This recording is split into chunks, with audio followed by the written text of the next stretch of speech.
So hello everyone, welcome in this video.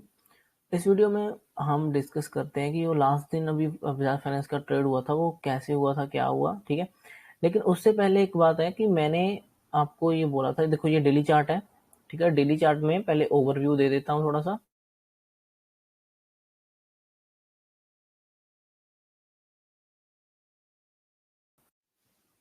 देखो ये क्या था ना कि ये एक डब्ल्यू पैटर्न यहाँ से बना था नीचे से, एक मिनट। हाँ, एक डब्ल्यू पैटर्न, ये जब से इसने यहाँ से डब्ल्यू पैटर्न बनाकर ब्रेकआउट दिया है, यहाँ पे होल्ड किया था नेकलाइन के ऊपर, फिर उसके बाद अब ट्रेंड इसका शुरू हो गया, तो ये ऊपर की तरफ अच्छा खासा आया। ठीक है, और उसके बाद एक बड़ा सा ये डब्ल्यू दिख रहा था। ठीक है, और ये इसकी नेकलाइन थी। ठीक है ना, जो कि हम प्लान कर थे कि इसके बीच में यहाँ वोल्टेल हो सकता है, यहाँ से रिजेक्शन लेके डाउन भी आ सकता है, लेकिन अगर ये ब्रेकआउट करके ऊपर होल्ड करता है तो आने वाले टाइम में ऊपर की तरफ जा सकता है। ठीक है, ऐसा हमारा प्लान था। तो इस एरिया में हम काफी हमने ट्रेड अच्छे से प्लान किए थे, जो कि बहुत अच्छे से चले। और अब भी देखो, अब भी मैं लेवल्स निकाल दूं। ओके, देखो अभी क्या है ना कि ये जो रेंज था ना, ये जो एरिया था, देखो ये डब्ल्यू पैटर्न की नेकलाइन जो थी, ये इसने ना एक बहुत बड़ी कैंडल के साथ ब्रेकआउट दे दिया था। ठीक है, जो कि कंफर्म करता है कि बायर बिल्कुल पूरे जोश में है, पूरे एक्टिव है मीन्स की। सो यहाँ से जैसे इसने ब्रेकआउट दिया, अगले दिन प्रॉफिट बुकिंग एक्सपेक्टेड थी, प्रॉफिट बुकिंग हुई। मैं इसको थोड़ा सा बड़ा कर देता हूँ, रुको एक मिनट। ठीक है, सो देखो अगले दिन क्या हुआ कि ये यहाँ से एक प्रॉफिट बुकिंग आई, और ये काफी रेड कैंडल काफी अग्रेसिव थी, और जो भी ये क्लोज हुई थी। अब ये रेड कैंडल अग्रेसिव तब रहती, सेलर अग्रेसिव तब रहते अगर ये साइडवेज खुलता, मीन्स कि नीचे खुलता, जहाँ गैप डाउन थोड़ा सा खुलता, जहाँ ये साइडवेज खुलता, फिर सेलर एक्टिव इसमें फिर अग्रेसिवली हो सकते थे, फिर वो और नीचे लेकर जाने की कोशिश करते।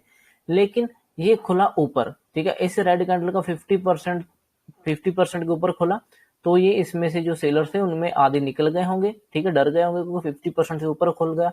उसके बाद इसने ऊपर नीचे वर्टल किया और ये वापस ग्रीन में क्लोज हो गया। ठीक है, ये जो कैंडल ग्रीन में क्लोज हुई है, ये हमें ये शो कर रही है कि बायर यहाँ पे एक्टिव है, ये सेलर एक्टिव नहीं हो पाए दोबारा यहाँ पर। ठीक है, इस सेलिंग को फॉलो थ्रू नहीं मिला, आगे मतलब कंटिन्यू नहीं हुई सेलिंग, और ये ग्रीन वाले अच्छे से उन्होंने क्लोज किया बायर्स ने ऊपर। ठीक है, अब मीन्स की जो रेड कैंडल के ऑलमोस्ट इसने क्लोज किया है बिल्कुल। अगर विक भी ले लिया जाए तो इस पूरी रेड कैंडल के 50% के ऊपर क्लोज होना शुरू हो गया, फिर से मीन्स की ग्रीन कैंडल में क्लोज हो गया, तो सेलर कहीं ना कहीं फिर से एक स्टेप पीछे ले जाएंगे, वो रुक जाएंगे, क्योंकि वो दोबारा अब फिर से सेलिंग की नहीं करेंगे। अगर यही पहली कैंडल में ही जो सेलर एक्टिव थे, अगर वो निकल गए अगले दिन थोड़े बहुत, तो दोबारा से फिर सेलर आने में उनको थोड़ी दिक्कत आएगी। तो उसके बाद क्या हुआ ना, इसके बाद क्या हुआ कि इसके बाद हम ये प्लान कर रहे थे यहाँ पर, ये डेली चार्ट ही है, हम ये प्लान कर रहे थे कि अब ये ग्रीन कैंडल में क्लोज हुए हैं बायर। ठीक है, ये जो सेलर थे ये एक्टिव नहीं हुए, इसके आगे एक्टिव नहीं हुए क्योंकि ऊपर खुल गया था, गैप अप खुल गया, और ये ग्रीन में क्लोज हुआ। इसके बाद ये काइंड ऑफ इनसाइड कैंडल है नीचे, लेकिन नीचे से रिजेक्शन थोड़ी ज्यादा है। ठीक है, इनसाइड भी नहीं बोल सकते, लेकिन काइंड ऑफ है। ठीक है, सो अब इस कैंडल के बाद क्या डिसाइड होता है, सिंपल सी बात है कि अगर इस लेवल के ऊपर ओपन होता तो बायर स्ट्रांग रहते, क्योंकि बायर ऑलरेडी इन्होंने ग्रीन में क्लोज किया। 5-10 पॉइंट भी बायर की साइड ओपन होता तो बायर की साइकोलॉजी पॉजिटिव वे में एक्टिव होती। ठीक है, वो बिल्कुल अच्छे माइंड से एक्टिव होते कि हमारी साइड 10 पॉइंट आए हैं, तो उनको डरने की जरूरत नहीं थी। सेलर के अगेंस्ट 10 पॉइंट आ गए तो सेलर डरने की कोशिश है, डर वो सॉरी, सेलर तो डरेंगे फिर, है ना। तो यहाँ पर ये सेलर फिर यहाँ पे डरेंगे जब ये ऊपर खुला, जब ऊपर खुल गया तो हमें वैसे ही पॉजिटिव व्यू रखना चाहिए था कि हम इसमें पॉजिटिव रहेंगे, क्योंकि ये ऊपर खुला है, बायर की साइड ही खुला है, ज्यादा ऊपर भी नहीं, ठीक ठाक सा ऊपर है, और बायर इसको होल्ड करेंगे। क्योंकि अगर प्राइस ऊपर खुल जाता है ना, तो जो कल की क्लोजिंग होती है वो सपोर्ट की तरह काम कर जाती है। ठीक है, तो अगर वहां से खुल के नीचे आएगा तो वहां से सपोर्ट लेकर फिर ऊपर जाकर क्लोज कर सकता है सेकंड हाफ में, ऐसा हो सकता था। ठीक है, सो और ये इस दिन मैं एक्सपेक्ट कर रहा था एक बड़ी ग्रीन कैंडल। ठीक है, ये बड़ी ग्रीन कैंडल एक्सपेक्ट कर रहा था, वो इसलिए कर रहा था क्योंकि मुझे पता था कि ये एक बड़ी कैंडल बनी है, उसके बाद 2 दिन इस रेंज के अंदर होल्ड किया है, अब ऊपर निकलेगा तो एक बड़ी कैंडल फिर से मिल सकती है। तो उस दिन नहीं मिली क्योंकि इस दिन एक्सपायरी था। एक्सपायरी में ज्यादातर लोग बैंक निफ्टी और निफ्टी में भाग जाते हैं और ऊपर नीचे से सेल करके उसको बीच में ही क्लोज करने की कोशिश करते हैं ताकि दोनों तरफ के प्रीमियम जीरो हो जाए और उनको पूरा पैसा मिल जाए। तो सभी लोग ना ऑप्शन सेलिंग की तरफ चले जाते हैं निफ्टी या बैंक निफ्टी में, ठीक है। तो इसमें कोई ट्रेड करता नहीं है, फिर खास स्टॉक्स में कोई खास लोग ट्रेड करते नहीं, तो ये भी फिर काइंड ऑफ साइडवेज रह जाते हैं, इनमें भी कुछ खास मूवमेंट आता नहीं। तो ये उस दिन साइडवेज ही हो गया था, इसने कुछ खास किया ही नहीं, ठीक है। लेकिन जब मार्केट पॉजिटिव है, ये मान लो पॉजिटिव में क्लोज हो गया, ये भी इनसाइड कैंडल क्लोज हो गई, ठीक है, तो हमें यहाँ पे बिल्कुल डरने की जरूरत नहीं है क्योंकि ये जो सेलर है, ठीक है, ये निकल चुके हैं, इसमें से बहुत से निकल चुके होंगे जब ये 2 दिन के उन्होंने ग्रीन कैंडल देख ली होंगी, ठीक है। यहाँ पे एकदम से सेलर एक्टिव नहीं होने वाले थे, ठीक है। तो अभी हमारा प्लान था कि जो हम कैंडल इस दिन एक्सपेक्ट कर रहे थे ग्रीन, ठीक है, अगर वो हमें नहीं मिली, ठीक है, और एक्सपायरी की वजह से नहीं मिली, तो हमें नेक्स्ट डे वो एक्सपेक्ट करना चाहिए था और नेक्स्ट डे देखो वही ग्रीन कैंडल बनी, ठीक है, जो हम अपसाइड का मूव सोच रहे थे। अब इसको छोटे टाइम में जाकर अगर देखो ना एक बार, तो बहुत ही अच्छा व्यू क्लियर होता है। देखो ये मैंने लेवल्स ड्रॉ कर रखे हैं कुछ, ये सपोर्ट है, ठीक है, ऊपर ये इसका हाई रेजिस्टेंस है, जो हाई लेवल का रेजिस्टेंस था, ये इसका शॉर्ट टर्म एक सपोर्ट बन रहा था, ठीक है, और ये ब्रेक डाउन हो गया था, ठीक है। फर्स्ट टाइम रीटेस्ट किया, सेलिंग आई थोड़ी सी, फिर ऊपर ब्रेकआउट दे दिया, होल्ड किया ऊपर, ठीक है। अब ये ऊपर इस एरिया में खड़ा था और ये सपोर्ट का एरिया था। देखो होता तो ऐसे है ना कि हम सोचते हैं कि इस रेंज के अंदर ट्रेड कर रहा था, ठीक है, पहले तो हम क्या करते हैं, हम करते हैं कि ये इसको नीचे ब्रेक करेगा तो ये नीचे जाएगा, ऊपर ब्रेक करेगा तो ये ऊपर जाएगा, ठीक है। लेकिन ऐसा नहीं है, कुछ चीजें और भी थोड़ा सा ध्यान में रखनी चाहिए, जो कि है कि डेली चार्ट में आपका व्यू क्लियर रहना चाहिए। डेली चार्ट के हिसाब से अब देखो डेली चार्ट में मेरा व्यू क्या था, इस दिन भी मेरा व्यू था कि एक मैं बड़ी ग्रीन कैंडल एक्सपेक्ट कर रहा था, लेकिन उस दिन एक्सपायरी की वजह से वो इनसाइड ही कैंडल रह गई, बड़ी ग्रीन कैंडल बनी नहीं, ठीक है। इट मीन्स कि अगर उस दिन अगले दिन नहीं बनी तो इनसाइड कैंडल है, अगर इसके ऊपर निकलेगा फिर से तो फिर से मुझे बाइंग ट्रेड मिलेगा, फिर से मेरी बड़ी कैंडल बनेगी जो मैं सोच रहा हूँ, है ना। तो कहने का मतलब ये है कि मेरा व्यू क्लियर था, मुझे एक बड़ी ग्रीन कैंडल एक्सपेक्टेड थी कि वो बनेगी। तो इस दिन अगर मुझे ग्रीन साइड का ही व्यू रहता तो बेशक ये नीचे खुला, इस इनसाइड कैंडल के नीचे खुला था ये, ठीक है। यहाँ पे सेलर एक्टिव हो सकते थे अच्छे खासे, लेकिन वो एक्टिव हुए नहीं, ये इमीडिएटली वापस रिवर्स कर गया और ऊपर आ गया, ठीक है। अब ऊपर अगर इमीडिएटली कोई अगर फिर से ऊपर आ जाता है ना, इनसाइड कैंडल के बाद ब्रेक करने के, डाउन साइड ब्रेक करने इमीडिएटली अगर वो ऊपर आ जाए, इट मीन्स कि अब वो स्ट्रॉन्ग है तो वो सपोर्ट लेके निकल जाएगा ऊपर, ठीक है। सो मेरे माइंड में यही था कि सेलिंग साइड तो मेरा व्यू है नहीं, डेली चार्ट के हिसाब से मेरा बाइंग साइड ही व्यू है, लेकिन ये मेरे अगेंस्ट खुल गया, नीचे खुला है, तो अब क्या कर सकते हो, तो मैं इसको वेट करता फिर, ठीक है।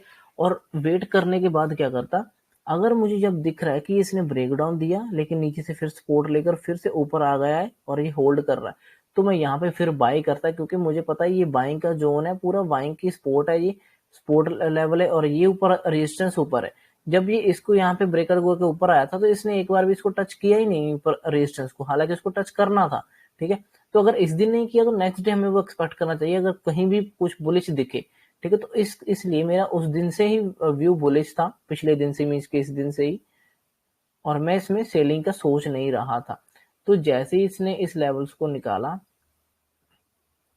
एक मिनट छोटा चार्ट कर लेता है, हाँ ये देखो चलो 5 में ही सही है, 5 ही देख लेते हैं। तो ये देखो जैसे ही ये ना इसको ब्रेक डाउन दिया, मैं डाउन साइड इंटरेस्टेड ही नहीं था, ठीक है।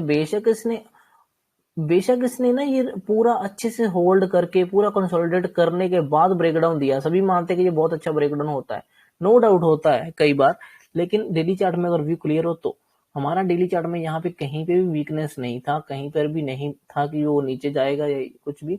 हमारा डेली चार्ट में पॉजिटिव ही व्यू था, क्योंकि हम एक ग्रीन कैंडल एक्सपेक्ट कर रहे थे, तो उस वजह से ये नीचे का ट्रेड हमें लेना ही नहीं था, ठीक है, अगर दिख भी रहा था तो, ठीक है। अगर बाइंग का दिखता तो वो फुल क्वांटिटी से लेना था, और मुझे यहाँ पे सिंपल बाइंग का ट्रेड दिखा जिसमें कोई रॉकेट साइंस नहीं था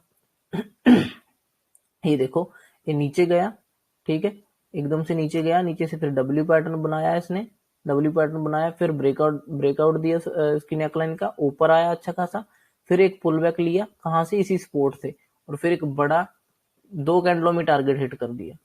ठीक है, एक ये बड़ी ग्रीन कैंडल, एक ये, लो 2 कैंडलों में 100 पॉइंट का मूवमेंट इसने कर दिया। और क्या चाहिए, 650 का था, 720 का लगा दिया।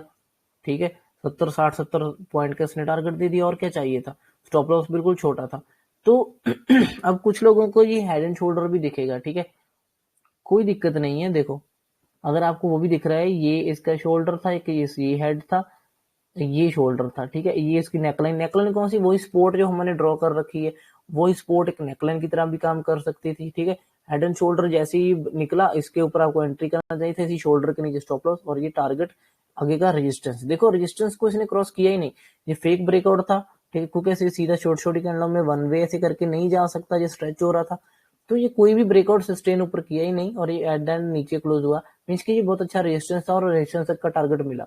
तो ये बहुत सिंपल ट्रेड था। अगर आप देखो तो इसमें यहाँ पे भी अगर एंट्री करते तो हार्डली 17, 15, 20 रुपए का स्टॉप लॉस था, और टारगेट इजीली 60, 70 पॉइंट इसमें मिल गए। ठीक है, हालांकि अगर पूरा देखें तो पूरे 70 पॉइंट है, वो इसने फिर आगे चलकर दिए यहाँ पर। अगर आप वहां तक वेट नहीं भी करो, पहले एग्जिट कर गए 1-2 घंटों में, तब भी देखो 67 पॉइंट इसने दिए। 1:3.88 है। ठीक है, अगर मैं थोड़ा सा स्टॉप लॉस छोटा कर लूँ तो ये 1:4 तो बन ही रहा है वैसे, 15-16 रुपए का स्टॉप लॉस लगाकर भी। तो मतलब बहुत अच्छा ट्रेड था, ये सिंपल ट्रेड था। आई होप कि आपको ये समझ आया होगा कि किस तरह से हमने ये ट्रेड आइडेंटिफाई किया था। ठीक है, और अभी बहुत से लोगों को ये भी दिख रहा होगा ना ऐसे करके कि ये ट्रेंड लाइन ब्रेकआउट हो गई है ऐसे करके। होता सब कुछ है, लेकिन डेली चार्ट में अगर व्यू क्लियर है ना, तो ये सब चीजें मैटर नहीं करती, और आप इसमें इस फेक ब्रेकडाउन में फंस नहीं सकते फिर। ठीक है, बहुत कम चांसेस होते हैं फिर फंसने के, मैक्सिमम चांसेस आप बच जाते हो। तो ये बहुत अच्छा ट्रेड था, अगर समझ कर अगर करते तो। ठीक है, सो आई होप कि आपको समझ आया होगा। Thank you so much for watching this video guys. Bye.